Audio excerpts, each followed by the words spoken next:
Race number 4 is the first leg of the triple trio. We'll get onto the jackpot and the amounts very shortly. It's Class 4 over the 1650, headed by Kiram, third course in distance, last time out behind Contribution. Just one win to his name though from 37 starts. Merry-Go Win tries the course in distance for the first time. Sichuan Boss placed behind Charity Wings last time out.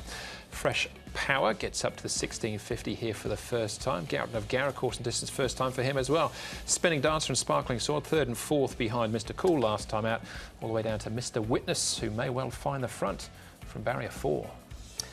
Yep, I'm a Witness, potentially will be the leader. Glory Star can take a little bit of time to muster, but he could eventually be there. I think Sparkling Sword will be in front of him initially, and then he may roll on. Glory Star, Poaching Treasure is going to be posted wide for a portion of the race, but he'll have to surge on if he wants to get up near the lead. So that could generate a fair bit of pace.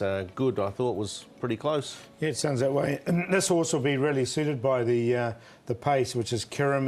This will be his second start in Class 4. Has to carry the big weight. Change of jockey. Neil Cullen will jump aboard. He's got barrier 12. He gets back anyway, and his track work's been pretty good here, as you can see. He moves nicely enough here. Galton Agaru, now he does hang a bit, this horse. You can see he is a little bit like that here this morning. He is running around a little bit.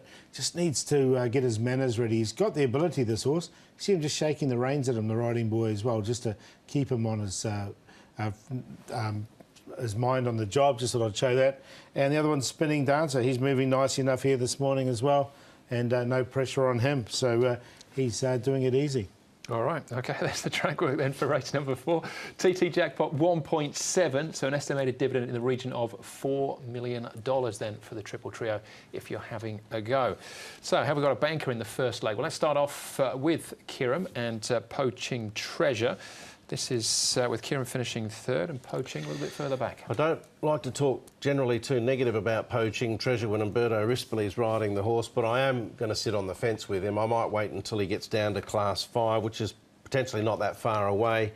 Of the others, Kiram's got a very good record in the grade. He hasn't won, but he's had 3 starts for 2 seconds and a third, so he needs to be considered. Yeah, I've got him on a minor line. His win record doesn't look good, does it? 37 starts for 1 win.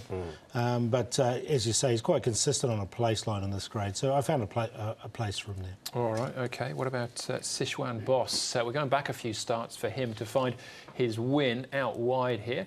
Cutting down Glory Star. Tommy Barry was on board on this occasion. Huge win, wasn't it, from this horse? And I thought he'd go on with it. He was a little bit disappointing at his next start behind Mr. Cool. But then he's back to some sort of form when he ran third behind Charity Wings. So he's coming back to a little bit of form. I think I found one to beat him, but I still think he'll run well.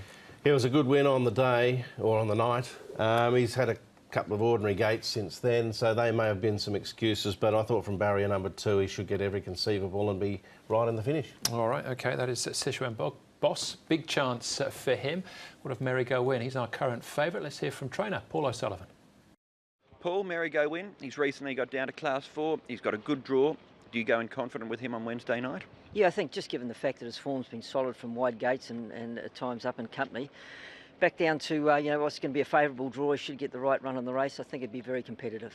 You'd be happy with the way that he's been racing. He's been a good, consistent horse for you this season. Well, he's been consistent from the time he arrived here in Hong Kong. He's really out of a place, and if he is, it's usually circumstantial. So if he puts his best foot forward, he's going to be hard to beat, I think.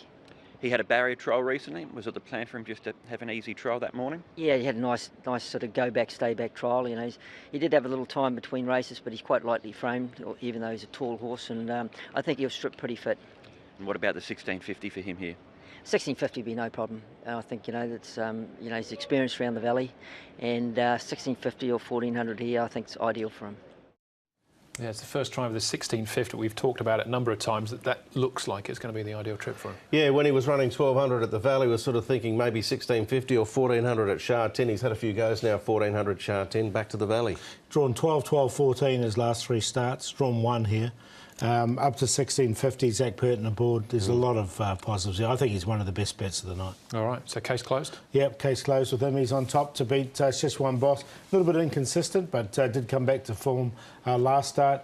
Gentry, he's always runs well, this horse, always at a price too. He's another one at $16, but he's always not far away, this horse. So I got him in for third and Kiram on top. So T3, 4, 1, but do like the 2. Got him on there to win. I've got the same cue. I just went the other way. I went Sichuan Boss to beat Merry Go Win. Fresh Power's my little value runner in the race. I thought he ran particularly well last start behind Smiling Charm at Sha Tin. He's going to try the Valley for the first time. And then it was either Gentry or Goughton of Garrow. I put Gentry in for fourth because he's a little bit more tractable, as you've highlighted in that track work, Paul. Goughton of Garrow's got the ability, but he's still hanging and doing a few things wrong. So 3, 2, 5 and 4, but I'm happy to pay the cue with the 3, 2 and 5. All right, yeah, I'm with Merry Go Win as well. But Goughton of Garrow is interesting, up to the 1650 here for the first time.